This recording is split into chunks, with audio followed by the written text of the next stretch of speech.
Hai, Assalamualaikum warahmatullahi wabarakatuh. Eh, Kali ini dalam mata kuliah akuntansi keuangan menengah, kita akan membahas tentang akuntansi keuangan dan standar akuntansi. Nah, seperti yang kita ketahui, akuntansi ini memiliki peranan penting dalam suatu entitas karena akuntansi ini adalah bahasa bisnis. Nah, karena dalam akuntansi akan menghasilkan informasi yang menjelaskan bagaimana kinerja keuangan entitas dalam suatu periode, kemudian bagaimana kondisi keuangan entitas tersebut dalam tanggal tertentu. Nah, nanti informasi inilah yang digunakan oleh para pemakai sehingga membantu mereka untuk membuat prediksi di masa yang akan datang. Nah, berdasarkan informasi itulah nanti mereka akan membuat atau mengambil keputusan terkait entitas di sini. Nah, KSO ini mendefinisikan akuntansi sebagai suatu sistem dengan output data, informasi atau output berupa informasi dan laporan keuangan yang bermanfaat bagi pengguna eksternal maupun pihak internal entitas. Nah, berdasarkan definisi KSO ini ada 4 hal penting yang perlu kita garis bawahi. Yang pertama yaitu input. Nah, input di sini yaitu peristiwa bisnis yang bersifat keuangan. Nah, segala suatu transaksi itu harus dicatat dan dibukukan ketika ada bukti yang menyertai. Nah, kalau nggak ada buktinya gimana? Nah, berarti jika suatu transaksi ini tidak ada bukti otentiknya, maka transaksi tersebut tidak dapat dicatat dan dibukukan oleh akuntansi. Jadi, poinnya itu adalah bukti. Penting ya. Lanjut, next. Itu ada 3 proses utama, yang mana itu adalah serangkaian kegiatan untuk merangkum transaksi-transaksi tadi menjadi suatu laporan. Nah, yaitu kegiatannya tadi ada penjurnalan, posting, kemudian ada pengkisaran.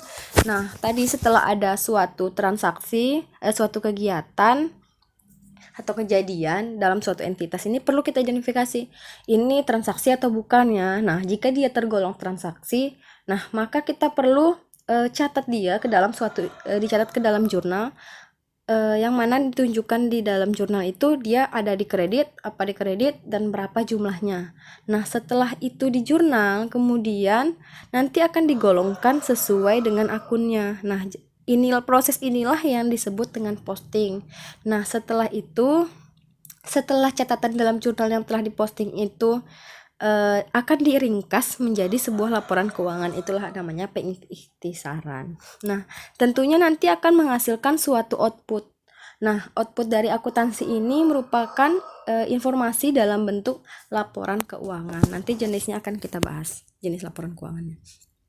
Kemudian untuk pengguna laporan keuangannya itu sendiri, nah pengguna informasinya ini yang digunakan untuk pengambilan keputusan ini bisa berasal dari pengguna informasi ini bisa berasal dari pihak eksternal maupun pihak internal. Nah, pihak internal ini biasanya berasal dari manajemen, kemudian karyawan. Sedangkan kalau pengguna eksternal ini yaitu pelanggan, kreditur, pemasok, badan-badan pemerintah juga bisa, dan lain sebagainya. Sangat luas ya.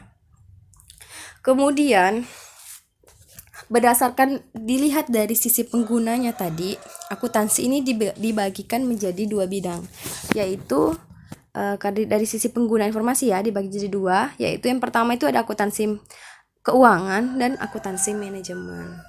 Nah, akuntansi keuangan ini yang mana dia itu membahas atau lebih berorientasi kepada pengguna eksternal.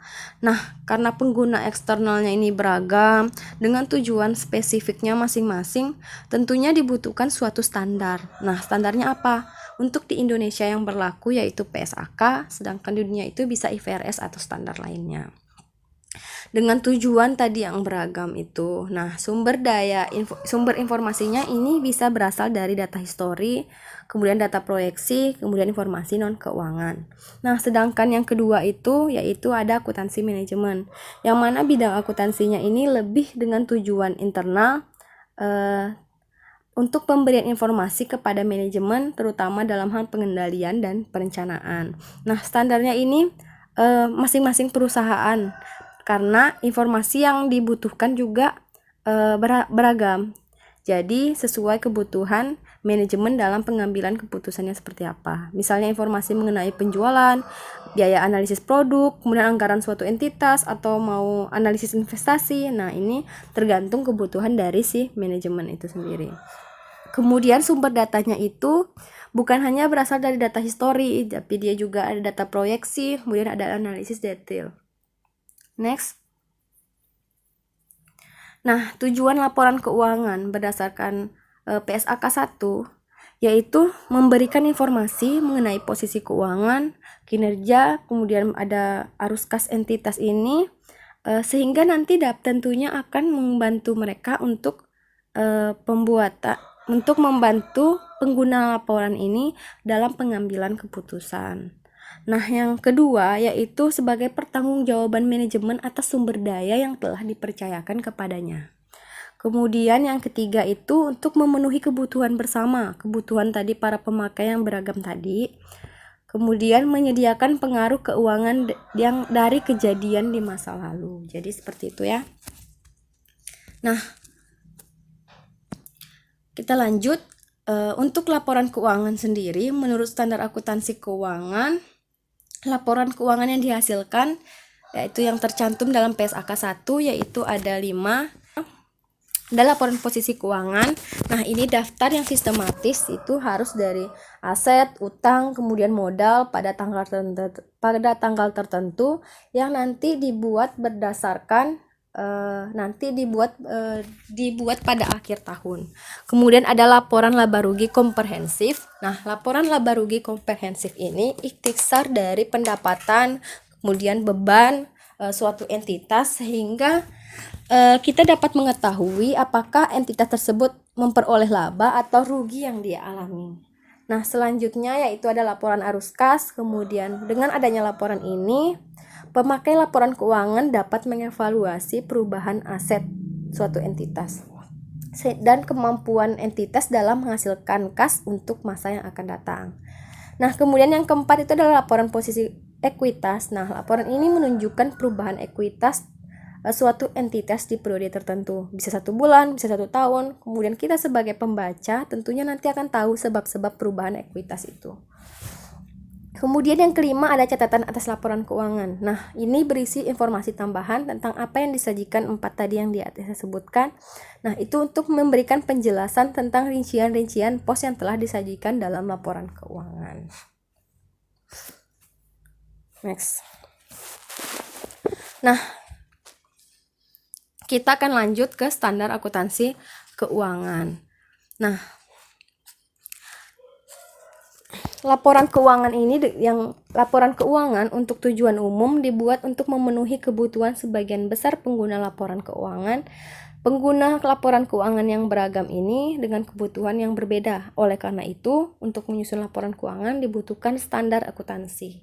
Nah, standar akuntansi yang dijadikan referensi atau diadopsi di dunia ini ada 2. Yang pertama yaitu ada IFRS atau International Financial Reporting Standard, yang mana yang disusun oleh International Accounting Standard Board atau yang disingkat IASB. Nah, tujuan dari IASB ini yaitu untuk mengembangkan satu set standar akuntansi yang mana nanti dapat dipahami, diterapkan secara internasional sehingga nantinya akan membantu pemakai laporan keuangan dan partisipan dari berbagai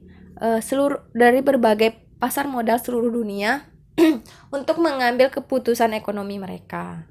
Nah, untuk proses pengadopsian IFRS ini sendiri berbeda-beda di setiap negaranya. Beberapa negara melakukan adopsi penuh tanpa pengecualian, tetapi ada beberapa negara juga yang tetap menggunakan bahasa Inggris sebagai bahasa resminya dalam penggunaan IFRS, tetapi dalam penomorannya mereka menggunakan nomor standar lokal di negara tersebut seperti Inggris, Australia, kemudian Hong Kong. Nah, sedangkan proses kedua yaitu melakukan adaptasi dari IFRS ke standar akuntansi negara tersebut. Nah, proses adaptasi inilah yaitu dilakukan dengan menerjemahkan atau menyesuaikan beberapa isinya sesuai dengan konten yang berlaku di negara tersebut atau ketentuan yang berlaku di negara tersebut. Nah, Indonesia adalah salah satunya yang menggunakan metode adaptasi ini, yang mana IFRS ini diterjemahkan dan disesuaikan dengan kondisi yang ada. Nah, kemudian untuk yang kedua yaitu ada standar yang dijadikan referensi atau diadopsi dunia, yaitu ada USGAP Yang mana USGAP ini yaitu disusun oleh Financial Accounting Standard Board atau disingkat FASB. Nah, standar ini telah digunakan Amerika Serikat dan negara-negara sekitarnya yang mana sudah dikembangkan dari abad 19.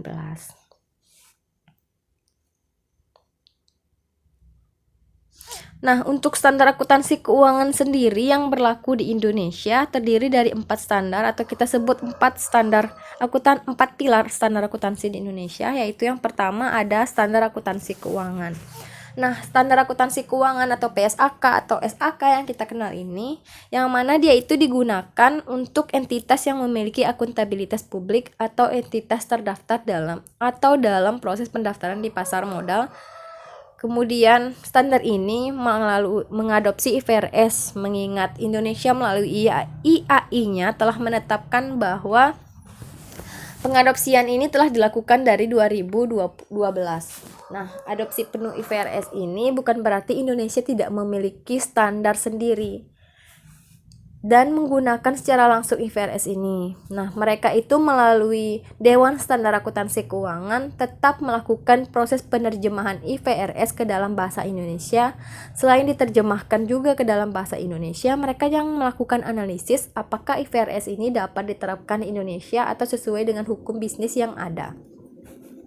Nah, selanjutnya yaitu ada standar akuntansi keuangan entitas tanpa akuntabilitas publik atau disingkat SAK etap.